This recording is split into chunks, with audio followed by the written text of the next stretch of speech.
Hi, my name's Zach Varda, and this week on the Student Slant, we talked to new USG reporter Amanda Parrish about a controversial secret vote.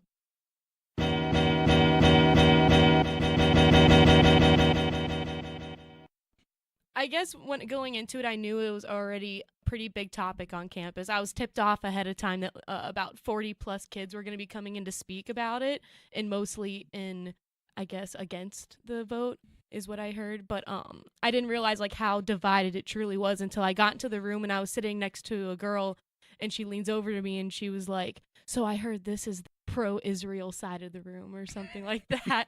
And then like I guess everyone who's pro-Israel's on this side and everyone who's anti-Semitic is on the other side. And I was like, oh my God. I'm like, I didn't realize it was like, oh, you have to sit on a separate side of the room just to be a part of the meeting. But with the secret vote, I think no one knew ahead of time that this is how it was going to go down with the secret vote. It was about 5 minutes until midnight before they were going to get kicked out of the room, and one of the senators requested that it be done in a secret ballot so everyone could just vote their conscience. And there was a uproar about that. No one liked that, but apparently the rules are if someone requests one, the vice president has to allow it. Yeah, so until that went down, then their kids stormed out of the room. One of the senators kind of threw the door open, and I knew that the next day that there'd be a lot of controversy about it. And I'm Amanda Parrish. My name's Zach Varda. I'm Jake Ray, and this is the Student Slant. So, first off, amazing story, by the way. It was very, very well written. Thank you. Yeah. What is it like covering such a controversial issue when typically, not to beat on your beat or anything, but typically USG doesn't make huge, groundbreaking, controversial decisions like this. So what was it like covering such a controversial issue from a student government standpoint? I felt like it was very interesting. I was very excited to do it as soon as that I heard about it, because I've always kind of been interested in politics, and I knew that USG never got too exciting on most of their topic. Mm-hmm. But as soon as I heard that they were going to be passing this resolution that I know had been shut down so many times, I was like, I wonder if it'll even like get through this point, if they'll even get to a vote, because I know sometimes it doesn't. It was a crazy experience, I would say, like just watching it all go down. Like I went in with basically no opinion about the issue because I didn't really know a ton about it. But as the evening went on, I got to hear both sides of the argument, and like I was like not forming my own opinion as I went into it, but like just seeing the intensity of both sides and how passionate both sides were about it. Like people from the crowd, whenever they'd give their anecdotes, like there'd be like snapping and rounds of applause as soon as they were done. And it's like, I just didn't realize that a topic like this could be so heated in undergraduate student government. Yeah, in 5 hours, I'm sure you got as much information as you possibly needed. Yeah, it was definitely hard to condense that into just a 1-page roughly article. For the I believe Lantern. it. Covering such a controversial issue, how do you as the reporter remain biased? Unbiased. Unbiased. You always want biased reporters. Yeah. I love biased reporters. I mean, right? we got them all the time, so how do you as a reporter remain unbiased? It is definitely hard for something to do because we're all human and we all have opinions, and like trying hard not to bring that into your story writing. Really, it's like my main thing is just making sure that I'm getting quotes from both sides and showing both sides of the argument and making sure that I can make it as balanced as possible.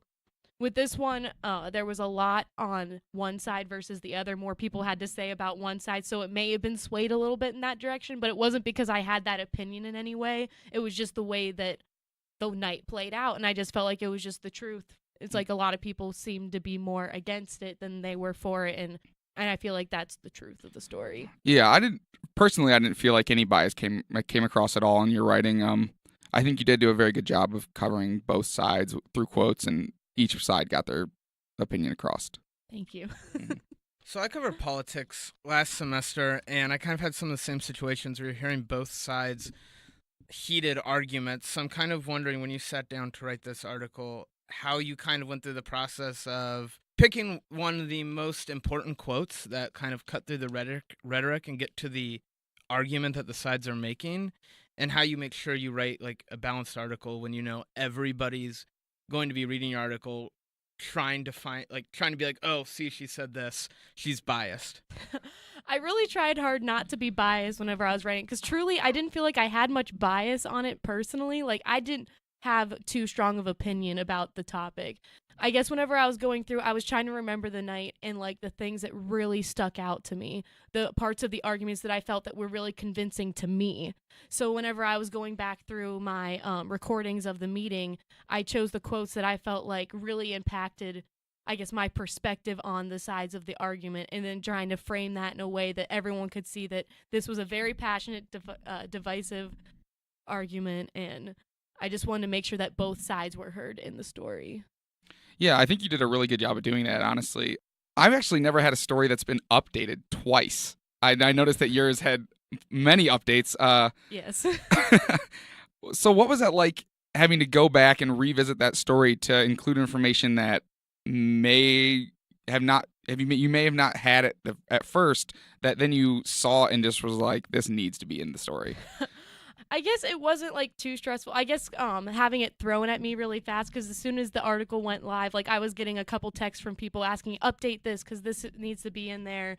Like it really made me see like how passionate the USG people are about this, and I just wanted to make sure that everything was accurate to my knowledge of it. So you're pretty early. This is pretty early into the semester. Like you're early on your beat. So I'm wondering, I'll ask this first. I'm guessing at this point in your beat, you're still probably not like an expert on USG procedure. Definitely not. I'm not. Yeah. So I'm wondering, like, what you kind of got into it in the opening, but what's your reaction when you're like, oh, they're calling a secret? Like, did you know a secret vote was even a thing? I did not know that there was a secret thing. I assumed it was kind of like how the senators run in the U.S. government, where you say like yay or nay as they call out your name. But I was like, wait, so no one's going to know how they voted? And to right now, people still don't know what the final tally was because USG has not released the minutes on it. So also early on the beat, I mean, this is early in the semester to be getting like, arguably what will end up being your biggest story. I mean, I don't want to short shift your beat, but like, I don't think it's getting. I don't think no. it's. Yeah, I don't know if it'll get any more intense than that. Election season's coming up, so I guess I'll see what happens there. Yeah, so I'm just wondering what it's like for this learning experience so early on in the semester, and like maybe what you took away from it that you think, like, to be cliche, but will make you a better reporter going forward. It was definitely a very intimidating article to write, because I knew going into it that as soon as it was published, it was going to get a lot of, I guess, opinions on what happened and what went down, because I knew how I could just see from the crowd the fact that 45 people showed up to speak their opinion just on the vote of it. And it wasn't even to divest from any companies. It was just about forming a committee and like just seeing like how passionate people were about that. But I knew it was definitely intimidating, and with my lack of knowledge still about how USG works, I'm still trying to figure that out as well. I was just trying to do my best, I guess, to really form like what USG is about and like why this was such a big deal. You didn't mention that you didn't have a ton of idea of really what the whole controversy was about before the meeting. Did you do like any research or because I know that USG does have some sort of release of what they're going to be talking about that night. So what was your background research for this topic coming in? I couldn't even imagine coming in with typically the amount of research I do for an article, just a small background, maybe some starting talking off points, and then coming into a meeting that is 5 hours. Beforehand, my research, first of all, I did read the resolution that was proposed because I figured I should probably at least have the knowledge about that going in. But I knew that last year, whenever the vote was in March for a referendum about it, one of my suite mates last year, she was very passionate about the topic, and she was kind of filling me in. So I had some background about it, but I wasn't exactly sure what the arguments were for each side. Yeah. So then I went back and I looked at the old USG articles that talked about divestment just to see like how it was covered before. That's basically the extent of my research, I guess, because other than that, I didn't really know what else to look into at that point. So then what is it like then to go into a meeting where it's just seemingly everyone speaking thinks they're an expert on a topic, and you're just coming in with a good amount of background information, but not nearly enough to go on and speak for 5 hours on a topic? Like I said before, it was definitely intimidating to do that, because I didn't want to seem like I was ignorant in my writing, because I know that like it's such a passionate topic for people.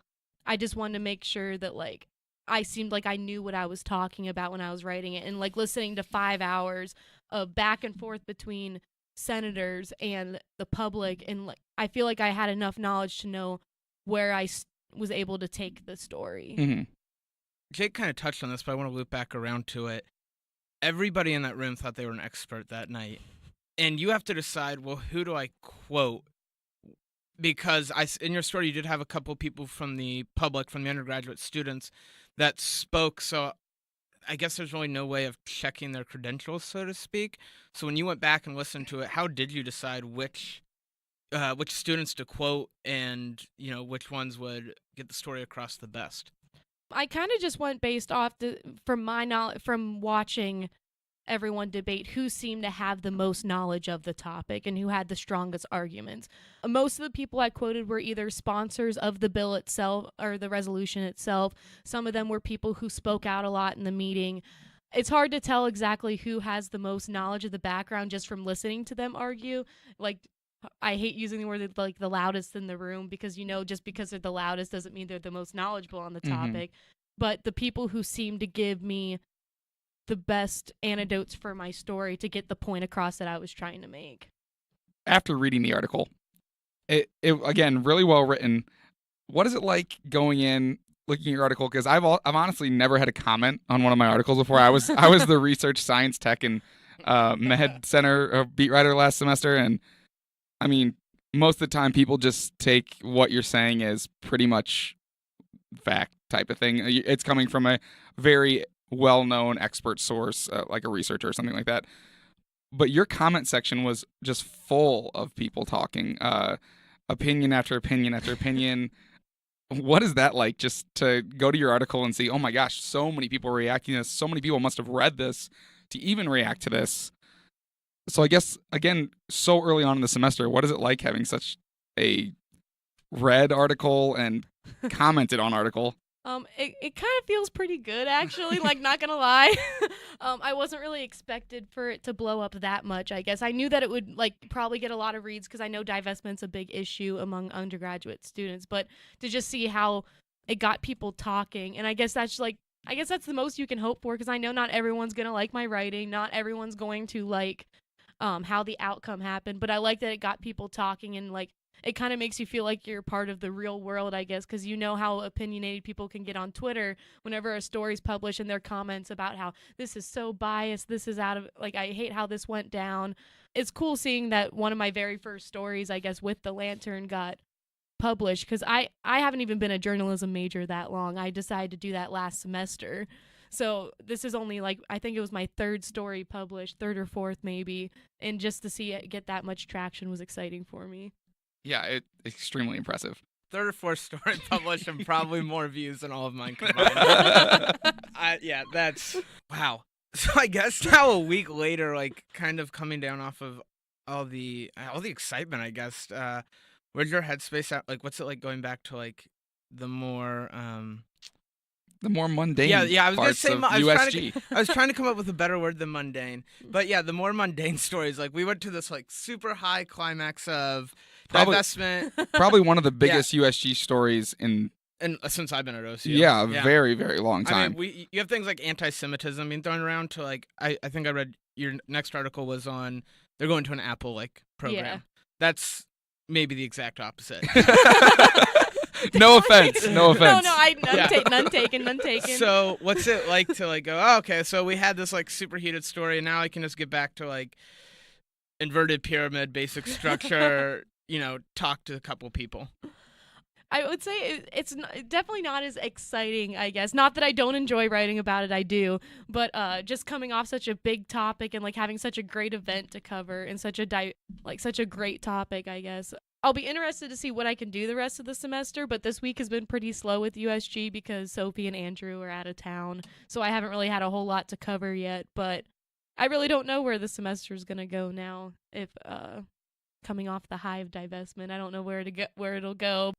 I mean, the one kid in the article almost got in a fight with another kid, but yeah. that was disputed. That wasn't true. Yes. Yes, I did receive a text about 30 minutes after the article went live from said person. Yeah, I stand by what I said and heard.